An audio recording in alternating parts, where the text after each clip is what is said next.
Alright, ladies and gentlemen, I'm here on the show. Here to talk about Monday Night Raw tonight. I don't know, man. I actually thought it was a solid show. I mean, I give it probably give it like a 7 out, probably like a 7.8 out of 10. The crowd was really good tonight as well. There was some great wrestling. Especially Seth Rollins and Penta was a hell of a match. I mean, I actually lowered it to 7 out, like a 6.5.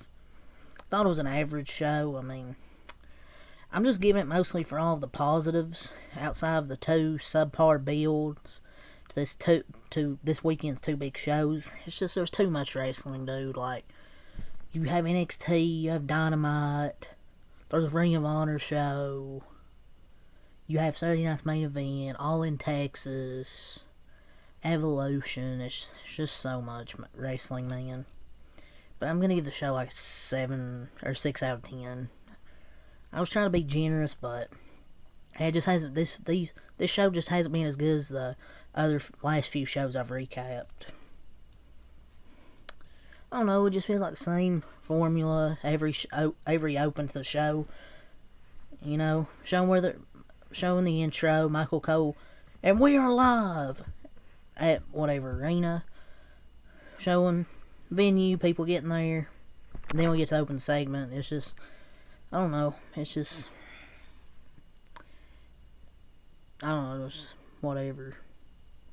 But this is before the, I guess, go home show, I guess, to Saturday Night's Main Event and Evolution.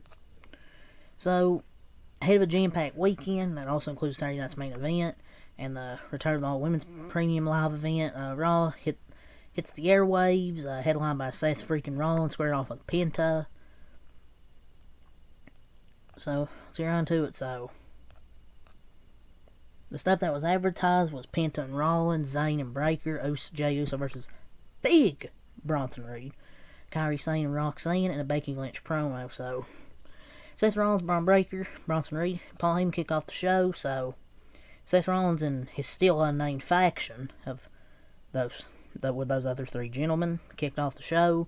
Promos from the latter two set the stage for matches with Sami Zayn and Jey Uso, while Rollins yielded his mic time to his oracle. So Heyman promised that the Empire was striking back against its enemies beginning tonight and ending in Atlanta when the Visionary defeats LA Knight, which he should. I think it would be stupid to have him lose. And I love LA Knight. It would be stupid to have Seth Rollins lose. So the segment was fairly standard, straightforward. One that introduced the night's matches and actually gave Braun Breaker and Bronson Reed mic time. Look like Seth Rollins, but when it's just him talking, it just gets boring to me. Because it goes on and on and on and on. And it makes Bronson Reed and Braun Breaker just look like background people. So I'm glad they actually got mic time. Because they can talk when they're actually given time. And all four of them talked. And they planted seeds for the inevitable return of Roman Reigns through one subtle tease and blatant address from Paul Heyman. This was fine for what it was as a table setter. I mean, I'm actually glad they let them get promo time.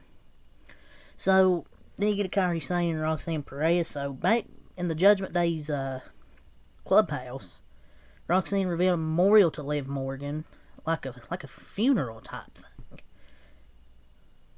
And Raquel said, she's alive. And Dominic Mysterio found a cake from AJ Styles, who hilariously popped from the corner, reiterating he has his eyes on the Intercontinental Championship. Dominic still has that doctor's note. I wish they would just get done with this. Shit, I don't think Dominic's actually injured. Whatever. So, I thought this was a pretty solid match. Kairi Sane defeats Roxanne. As for this match, it was, unsurprisingly good because based on the talent involved. I mean, Roxanne getting another loss was probably not necessary, but it set up the post-match event, so I guess it's forgivable. But she's already one of the best wrestlers in the main roster's women division. Because she's a great wrestler. I mean, you saw it in NXT. So I'm not surprised. Both these women are great. Despite Kairi Sane getting hate from Twitter. But yeah, pretty good match here. I would have had Roxanne win, but whatever. But I guess they're doing this because I guess it's going to be the Kabuki Warriors, Asuka and Kairi Sane. So I guess, I don't know, maybe they'll retain Roxanne and Ricky, I don't know. But Kairi Sane's actually getting pretty over with the audience. So that's good to see. Sami Zayn's full slate. No challenge for gold. Nikki Bella's back, so Jackie Raymond called with Sami Zayn backstage. So elsewhere, Avinal and the Creed brothers confusedly asked Adam Pearce about the return of El Grande Americano tonight's show, and she expressed her desire to be in the Battle Royal, and he granted that wish, so Avinal's in the Battle Royal. So Asuka and Kairi Sane barged in and suggested the return of the Kabuki Warriors as they challenged for the women's tag title, an announcement set up by the segment that preceded it. And then finally, Nikki Bella cut a promo about the importance of Evolution event. She champion headline back in the inaugural event in 2019. She announced her entry into the Battle Royal for a shot at either the Women's World Championship or WWE's Women's Championship at Clash in Paris. So a few things there. Nikki Bella and Ivy Nile are in the Battle Royal. And it looks like the Kabuki Warriors are back, at least for Evolution. I would prefer them both be singles wrestlers, to be honest, because I feel like Kairi Sane's getting over, starting to get over with the crowd, and Asuka, she's like 40. You don't know how much longer she has, so I'd rather her be a singles wrestler. So, the mid-commercial promo for the New Day mourning their tag team title loss from last week, I guess was good. But I don't want to see them got their tag titles in. Nikki Bella cut a fine... I don't know. Promo was whatever, to be honest. Sami Zayn and Braun Breaker. I mean, good match here. So, this has kind of been the same thing with Sami, with the question hovering over Zayn's story for the better part of 6 months. You know, him being the underdog against, like, Braun Breaker, guys like that. But no one shows babyface fire in wrestling today like him, man. He pops the crowd. But this was a great match, especially that mid-air spear by Braun Breaker. Loved it. As Zayn made his way to the ring, Cross attacked, leaving him beaten in a battered mess in the hallway. He refused to miss the match and made his way to the ring. This was a great way to add heat to Cross by a sneak attack. Despite the crowd's very loud, clear desire to see more of him chanting, "We want Cross! We want Cross!" But yet, the IWC thinks the crowd does not want Cross. Just saying. But Braun Breaker gets the win over Sami Zayn. A great match here. Becky Lynch cut a promo. Bayley and Lyra were out there. And the brawl broke out. I mean, it's going to be one of the best, probably, matches of this Evolution card. Not the best. With that said, other than a line or two, really did nothing to advance this. Essentially repeated what we already know, but it's been the best story still. Didn't add anything here. It was fun.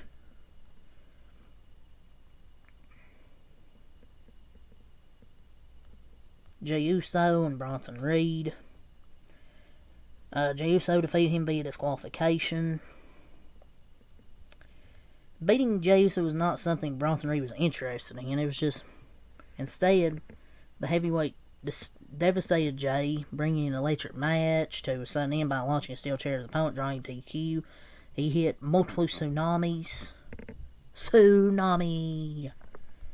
You know, it's another instance of the heel faction's dominating night. It made them feel like a big threat, finally. Started with the words of warning, and then they put good on it. Breaker put Zayn out, and definitely Jey could not leave under his own condition. The heels are rolling as strongly as they are here. The fans only tolerate as long as there's indication that their babyface is waiting in the wings. They told them you have CM Punk and Roman Reigns figure to be them, but this could be a new opportunity to create a new... But this is a prime opportunity to create a new star, or at least a new main attraction. Hopefully Triple H and his team realize as much. But yeah, Roman Reigns is definitely coming back, I think, this week. We'll see. Rhea Ripley versus Io Skyhop, and then Dragon Lee versus El Grande Americano. Feel bad for Ludwig Kaiser, man. This is what the company thinks of Ludwig Kaiser, ladies and gentlemen. It's what they think of Ludwig Kaiser. It's sad, man. I don't know why this company doesn't view Ludwig Kaiser as a good wrestler, good character. It's just they view him as a joke. And the match with Dragon Lee was fine. I just don't know why he isn't on television every week. Dragon Lee having great matches against a talented roster. I don't know, this incarnation of the heel, clearly Ludwig Kaiser under the mask, will take some time to get used to, in that his style does not mesh with the luchadors the way Chad Gable does. It's just, I just don't get it. It's a made up character played by a German dude. I just look at Ludwig Kaiser more than just this is what he's relegated to. Sad, man. And then we took 90 minutes, but we finally got our first hype of the pretty much probably will be main event, Rhea and Io. But here's my complaint. They couldn't even get a live promo. It's video package. Tells you WWE's how much they give a shit about Evolution, which is 0. One day, y'all will understand that Triple H doesn't give a fuck about the women's division. I have said this, that the build has been lazy. And that's basically my way of saying Triple H does not give a fuck about the women's division. WWE doesn't. It's the thing. The promo started with Kathy Kelly said Rhea's never beaten Io, so I think it's over. It's just sad. The women's world champion can barely get on the weekly show. Tells you how much they think about it. The women's Intercontinental title got a whole build and fight. WWE women's title only gets a video package. And Io can't speak English. Yeah, she got one promo. I could understand her pretty well. And I don't want to hear that excuse. Oh, she doesn't speak English. Okay. You could put subtitles on the screen or something. This is probably her last week as champion, and I have to say I'm very disappointed with how it turned out. They fucked up her reign so badly. She had a hell of a WrestleMania match with Rhea and Bianca, and a great match with Stephanie. Better than that, they've done nothing. But maybe you'll be happy if she drops the title if that means she gets to wrestle frequently. That's true, but they could have easily done that with her as champion too. Unfortunately, creative doesn't give a shit. And they'll give Rhea the title again, and it will be the same shit over and over and over, just like it is with every woman that wins that championship.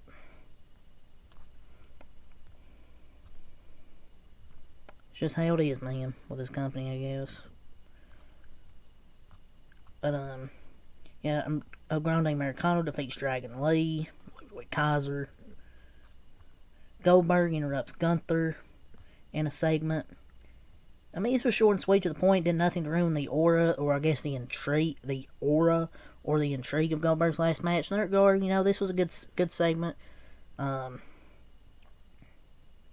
think Goldberg's toss that tells you Gunther's gonna win. Crowd was red hot. Penta and Seth Rollins, a fantastic match. Seth Rollins gets the win. Match was particularly strong, even if the finish left plenty to be desired. The crowd was hot.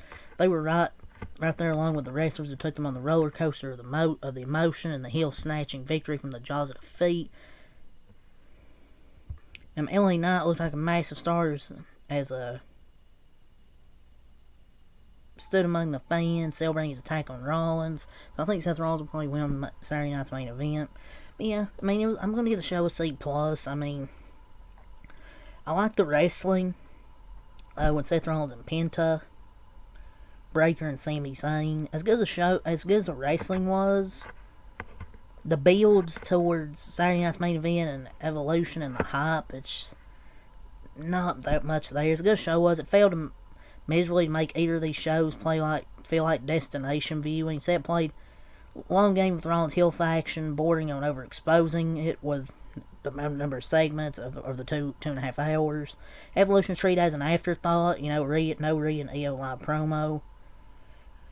I'm just gonna give it a C plus. I mean, the wrestling was good, but other than that, not really much build towards these two shows. There was a few things, but not really. But that's all I have to say about Monday Night Raw. Check something out. Peace.